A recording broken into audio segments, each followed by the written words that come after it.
Aujourd'hui, on va visiter Maxime et Rachel de la ferme Système D. Élevage de poulets de chair, poules pondeuses, micro-pousses et les débuts d'un élevage de chèvres laitières sont à l'honneur. Bonjour Léandre, on est vraiment content que tu sois là avec nous aujourd'hui. Moi, c'est Rachel. Moi, c'est Maxime. On est tous les deux techniciens en santé animale de métier. Et depuis décembre 2021, dans le fond, on est aménagé ici à Saint-Didas en sachant qu'on voulait démarrer une ferme. Le plan de match était un peu flou, c'était pour dépendre en fonction de ce qu'on trouvait comme terrain, qu'est-ce qu'on était pour faire par la suite.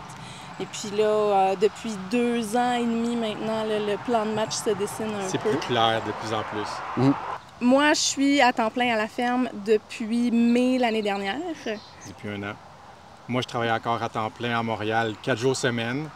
Fait que c'est 2 heures de route aller, 2 heures de route retour. L'autre journée, je fais mes livraisons pour la ferme. OK. Puis à la ferme, vous produisez quoi en ce moment? On a commencé par une production de micro-pousses. Dans le fond, on fait une vingtaine de variétés qu'on livre à toutes les semaines à une vingtaine de restaurants. On couvre de la Mauricie jusqu'à Mascouche. Ensuite, on a les poulets qu'on a derrière nous qui sont pour la viande. C'est des rustiques Red Ranger qui sont une race à croissance lente. On a aussi des poules pour les œufs. On a notre 99 poules pondeuses hors quota. Puis on a les chèvres aussi. Les chèvres, c'est des chèvres laitières pour production. On veut transformer en fromage éventuellement. On est en train d'aller chercher les permis puis tout ce que ça prend, tout ce que ça implique. Oui, c'est ça. Tout ce que ça implique, c'est le bon terme. Oui, c'est ça. Ça va être la plus grosse partie, dans le fond, de la ferme à long terme. C'est vraiment le plan de match ultime. C'est vraiment les chèvres pour la production de fromage à la ferme. OK. Parfait. Si vous voulez présenter un peu les poulets, quelle race, pourquoi vous avez choisi ceux-là? Je vais te passer le flambeau pour celui-là. Ça marche. Donc, on a des rustiques Red Ranger. C'est un poulet à croissance. Il appelle à croissance lente. C'est pas à croissance rapide comme les Ross, que c'est pris en 8 semaines.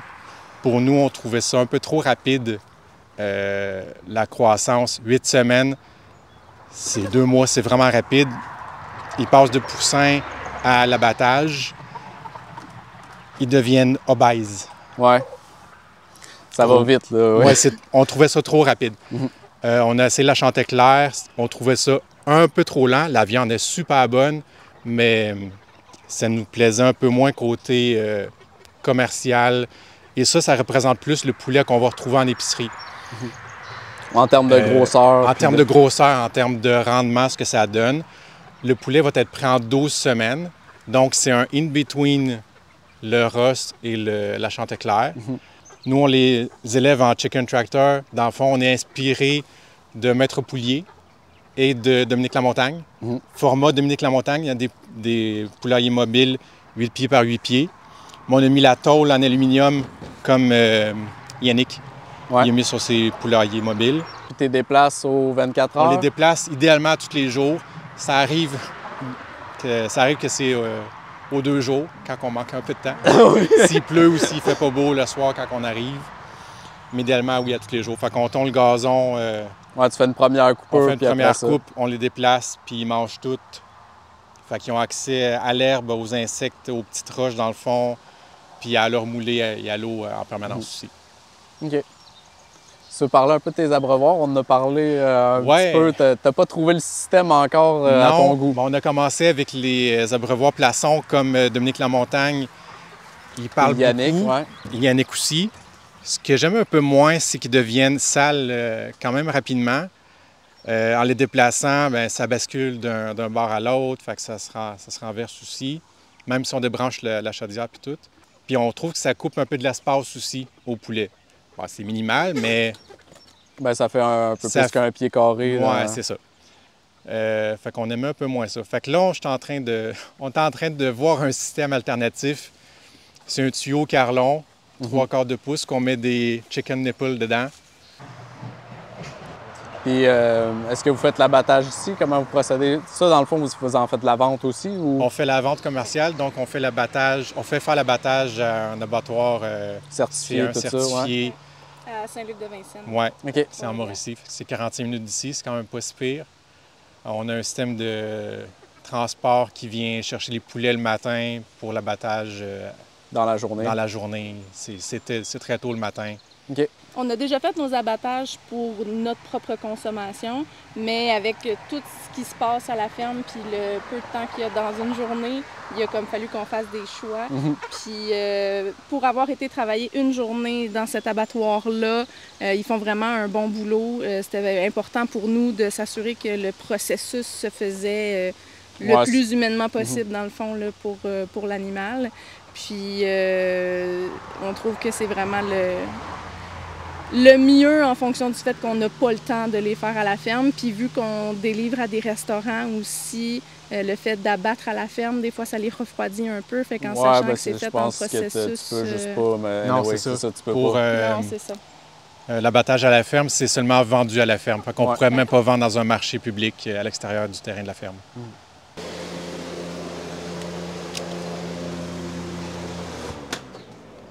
Fait que bienvenue dans notre petite chèvrerie temporaire. Le but, c'est vraiment de pouvoir grandir avec le temps, mais il faut commencer à quelque part. Donc, ça nous a permis de pouvoir avoir nos premières chèvres.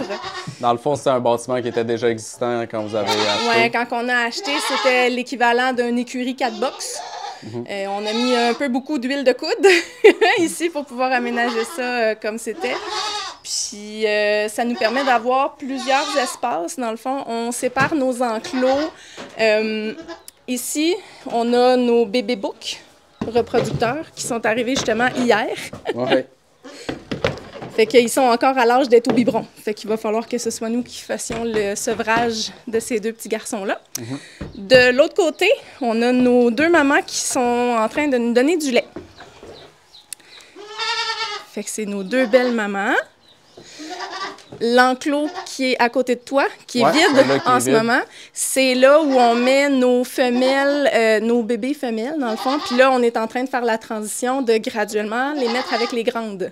Okay. Mais des fois, les grandes filles sont un petit peu tannantes avec les plus petites. Ils les tassent, ils donnent des coups de tête. Fait que c'est pas très le fun pour un, puis de deux, ça permet que je puisse contrôler, tu sais, qu'ils mangent bien, qu'ils puissent se reposer comme il faut, que c'est pas trop stressant. Fait que le soir, là, on est rendu à les mettre dans leur enclos pour qu'ils soient tranquilles au moins pour la nuit. Okay. Puis de jour, là, on est en train de les mettre de plus en plus en acclimatation. Oui, c'est ça, exactement, en acclimatation. La chèvre nubienne, si on remarque la shape de la chèvre, si je peux dire ça, elle est caractéristique par ses grandes oreilles et par son nez bombé vers l'extérieur. C'est vraiment ce qui caractérise la chèvre nubienne. Et nous, on a choisi cette chèvre-là. Si je peux faire un parallèle avec quelque chose que tu connais bien, la Chanteclair, au niveau de la poule, qui est une poule à deux fins.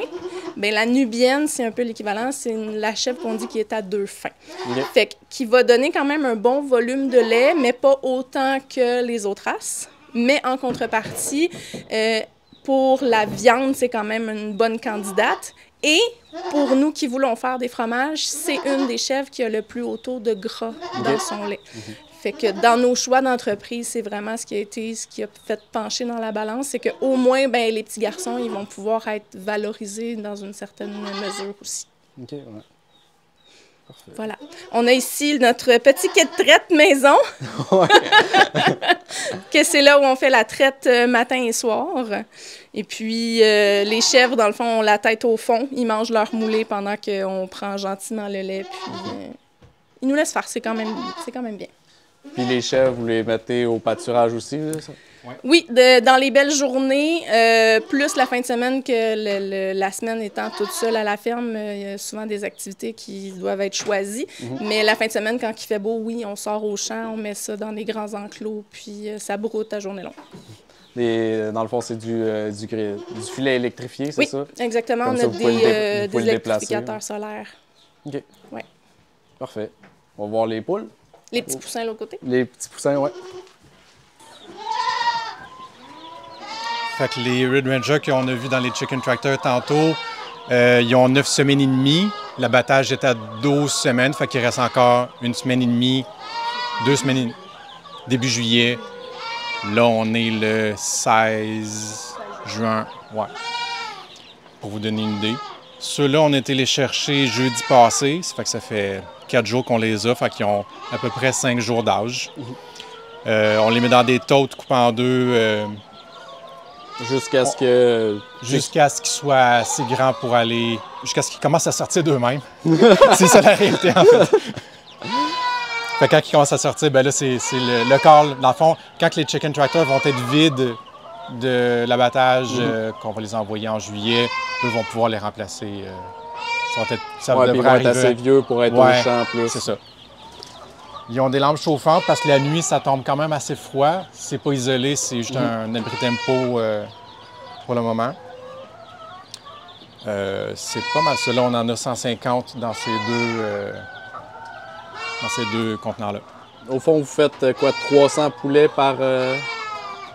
Cette année, on va avoir fait 200 environ. OK, 200. On n'est pas rendu à 300. Ça va prendre encore plus de chicken tractor. Oui, c'est ça. Ben, t'es en construction en ce moment, je pense. Oui, c'est ça. On en bâtit, puis on a encore plusieurs à faire. Oui. Sinon, ben, en arrière, on a les 99 poules pondeuses. Ouais. Fait que c'est des poules de coop régulières.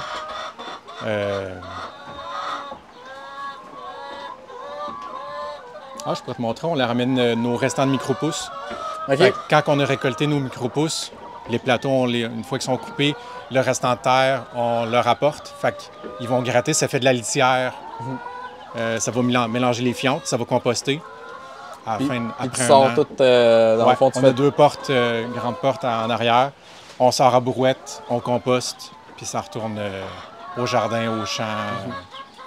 Fait que dans le fond, le fait d'avoir la production de micro-pousses, on trouve ça intéressant parce que les poules et les chèvres peuvent avoir accès à un petit peu de verdure quand même à l'année, vu que nous, c'est une production qui se fait là, vraiment à toutes les semaines, qui est très récurrent. Puis en été, en bonne semaine, je peux avoir une centaine de plateaux. En hiver, je peux avoir une cinquantaine de plateaux. Fait que j'en ai assez pour en donner à tout le monde. Les chèvres sont bien contentes d'avoir quelque chose à brouter pendant l'hiver. La verdure fraîche.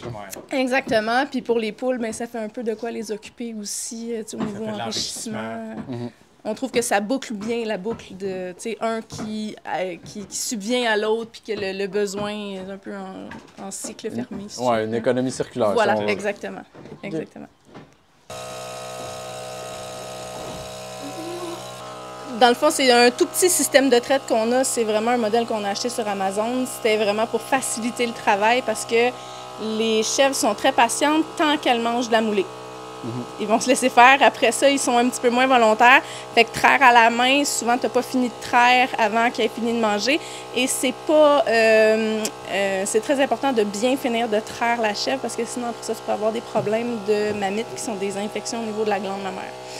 Donc, pour nous, c'est vraiment ce qui nous a assuré, dans le fond, de bien faire la traite. Et ça permet aussi que quand tu traites à la main, mais il y a toujours des poils, du foin ou quelque chose qui peut aller se loger dans le lait, alors que là, c'est moins probable. Là, ce que je fais, c'est que je bloque d'un côté parce que son trayon d'un côté est fini. OK. Puis je veux pas surtraire non plus. Parce que pas traire assez, c'est le même problème que surtraire, qui peut causer des mammites. Fait que j'enlève un trayon, puis je mets ma main pour que le vacuum se fasse tout de même. Puis l'autre côté devrait achever.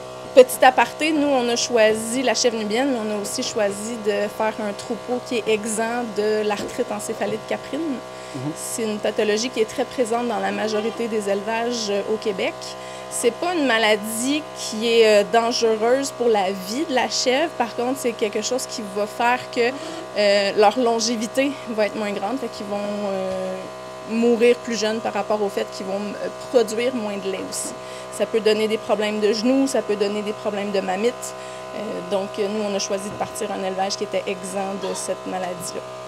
C'est bon. Fait qu'on voulait vous parler de notre trappe à mouches. C'est la compagnie Sylvalure. Ça se trouve dans les coops régulières. Dans le fond, c'est un fil collant qui est sur un système de poulie. Fait que quand on veut le remplacer... Tu fais juste tourner ta manivelle. Pour renouveler le fil. Ouais. Les recharges sont 500 mètres de long, fait qu'il y a du fil en masse pour tout renouveler. Tu peux montrer que ça fait le tour de la pièce.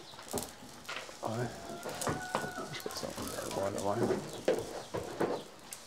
C'est un système, dans le fond, que tu as vu dans une autre chèvrerie. Dans le fond, avant de commencer, nous, on a visité combien de chèvreries? 7?